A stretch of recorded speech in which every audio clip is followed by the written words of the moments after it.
Hello दोस्तों, मेरा नाम चंद्रशेखर है और आज के वीडियो में हम डिस्कस करेंगे कि स्टूडेंट वीज़ा या स्टडी वीज़ा क्यों रिफ्यूज़ होते हैं।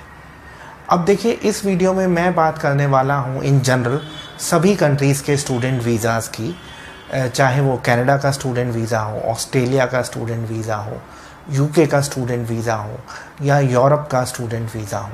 तो आप इस वीडियो को ध्यान से देखना और हमारे यूट्यूब चैनल पे बहुत ही यूज़फुल वीडियोस हैं ऐसे ही स्टडीज़ के बारे में, इमिग्रेशन के बारे में और स्कॉलरशिप्स के बारे में। तो मैं आपसे रिक्वेस्ट करूँगा कि आप हमारे चैनल को सब्सक्राइब भी कर लें। अब देखिए, स्टूडेंट वीज़ा के रिफ्यूज़ होने का सबसे बड़ा कारण है फॉल्स या फोर्ज्ड या नकली डॉक्यूमेंट्स का यूज़। तो मैं आपसे रिक्वेस्ट करूँगा कि अगर आप सीरियस स्टूडेंट हैं और आप स्टूडेंट वीज़ा के लिए अप्लाई कर रहे हैं तो आप नकली डॉक्यूमेंट्स का यूज़ नहीं करें। कई बारी एजेंट्स या कंसल्टेंट आपको बहकाते हैं कि जी आपका गैप है, आपका एक्सपीरियंस बनवा देते हैं या फिर आपके लिए डिग्री बनवा देते हैं। तो आपको इस चीज़ को अवॉइड करना है। न सिर्फ इससे आपका वीज़ा रिफ्यूज़ हो जाएगा, कई केसेस में आप पे बैन भी लग सकता है। और एक और चीज़, जब आप फ्रॉडुलेंट मेथड्स का यूज़ करते हैं इमिग्रेशन के लिए तो, और अगर यूनिवर्सिटी को ये पता चल जाता है, क्योंकि यूनिवर्सिटी आपका रिफ्यूज़ल लेटर मांगती है फ़ी रिफ़ंड करने के लिए, तो आपकी फ़ीस भी जा सकती है, जो कई बार 10 लाख 12 लाख कुछ भी हो सकती है। तो आपको ये बिल्कुल अवॉइड करना है फ्रॉडुलेंट डॉक्यूमेंट्स का यूज़। तो इस चीज़ को आप ध्यान में रखेंगे। दूसरा है आपके फ़िनेंशियल डॉक्यूमेंट्स। अब देखिए, आप पढ़ने के लिए जा रहे हैं तो आपके पास सफिशिएंट फंड्स होने चाहिए। तो मैं रिक्वेस्ट करूँगा कि आप पहले ही प्लानिंग कर लीजिए।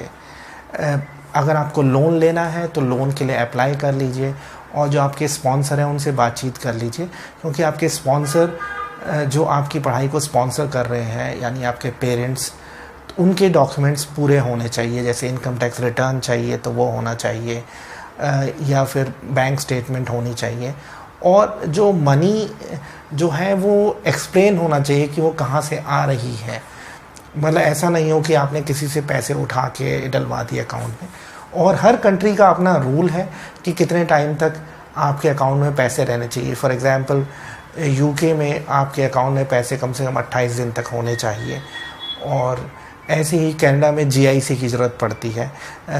और अगर आप एसडीएस स्ट्रीम में नहीं आते हैं तो जीआईसी के साथ आपको अपने फ़िनेंशियल डॉक्यूमेंट्स लगाने पड़ते हैं। तो आप फ़िनेंशियल डॉक्यूमेंट्स का पूरा ध्यान रखेंगे, क्योंकि इमिग्रेशन डिपार्टमेंट ये देखने में इंटरेस्टेड होता है कि आपके पास पढ़ने के लिए पैसे हैं। आप ये मत सोचिएगा कि वो ये सोचेंगे कि जी आप अपनी पढ़ाई का खर्चा खुद निकाल लेंगे। ऐसा नहीं होता है। ज़्यादातर कंट्रीज़ में आप सिर्फ हफ्ते में 20 घंटे लीगली काम कर सकते हैं और आप उससे इतने पैसे जनरली नहीं कमा सकते हैं कि आप अपनी सारी कॉस्ट को कवर कर सकें।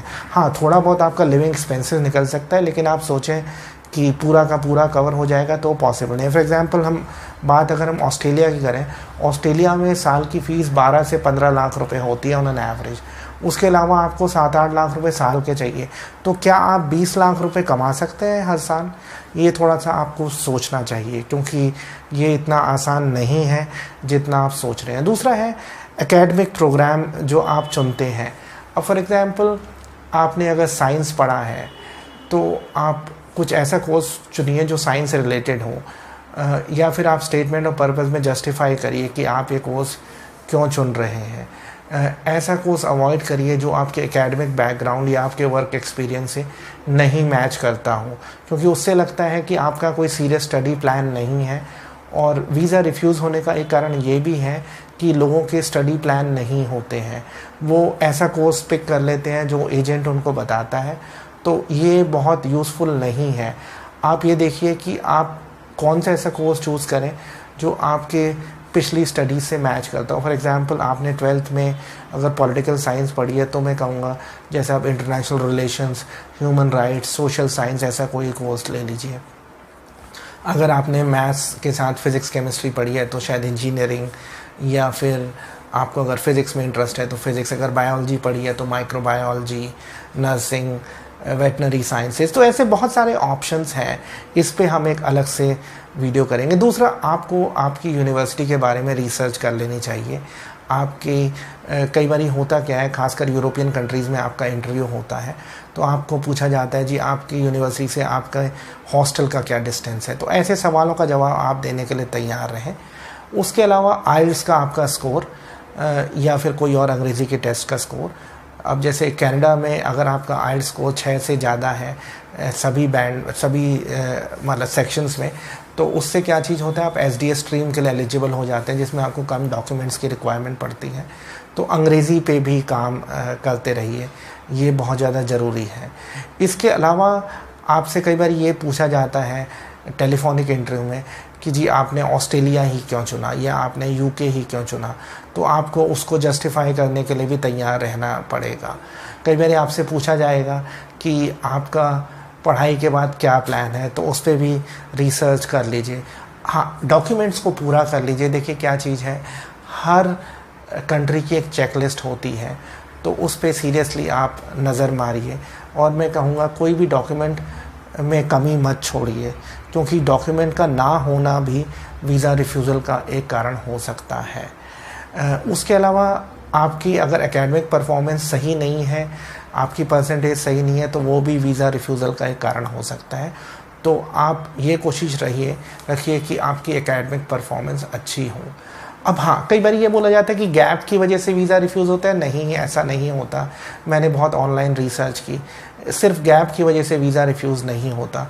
इसलिए किसी भी एजेंट के ये कहने पे मत आइए कि आपका गैप है तो आपका डॉक्यूमेंट बनवा देते हैं, डिग्री बनवा देते हैं या फिर एक्सपीरियंस सर्टिफिकेट बनवा देते हैं। फोर्ज डॉक्यूमेंट्स या नकली डॉक्यूमेंट आपको नहीं यूज़ करने हैं। ये मेरी आखिरी और सबसे यूज़फुल टिप है। तो मुझे उम्मीद है कि ये वीडियो आपको पसंद आया होगा। आप स्क्रीन पे हमारे नंबर देख रहे हैं।